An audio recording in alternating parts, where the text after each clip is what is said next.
ராதே கிருஷ்ணா. ஸ்ரீமதே ராமானுஜாய நமக. திருப்பாவை பாசுரம் 11.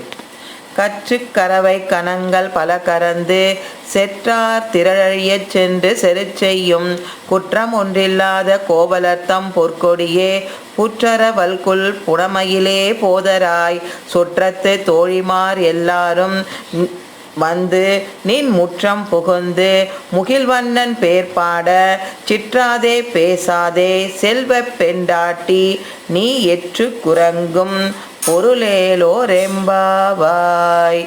ஆண்டாள் திருவடிகளே சரணம்.